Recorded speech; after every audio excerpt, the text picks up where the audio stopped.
સુવર્ણપુર નામની નગરીમાં અભયસેન નામના ગર્વિષ્ઠ રાજા રાજ કરતા હતા. નગરીની સમૃદ્ધિનો પાર ન હતો. રાજાની ગુણિયલ, સંસ્કારી અને અતિ સુશીલ તથા રૂપવતી રાણીનું નામ અંગસેના હતું. રાણી ઘણી જ નમ્ર અને ધર્મિષ્ઠ સ્વભાવની હતી. તે ઘણીવાર રાજાને અહંકાર ન કરવા માટે સમજાવતી, પણ રાજા એની વાત કદી ના સાંભળતો. એક દિવસ મહેલના ઝરૂખે બેસેલી રાણીએ નદીના કિનારે બેસેલી સ્ત્રીઓને વ્રત કરતા જોઈ. તે જોઈને રાણીને પણ આ વ્રત વિશે જાણવાની ઈચ્છા થઈ.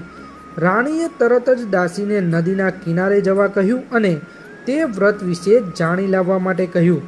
દાસી તરત જ દોડતી દોડતી નદીના કિનારે બેસેલી સ્ત્રીઓ પાસે ગઈ અને પૂછવા લાગી કે તમે બધા આ શું કરી રહ્યા છો? ત્યારે એક સ્ત્રીએ જવાબ આપતા કહ્યું કે અમે દશામાનું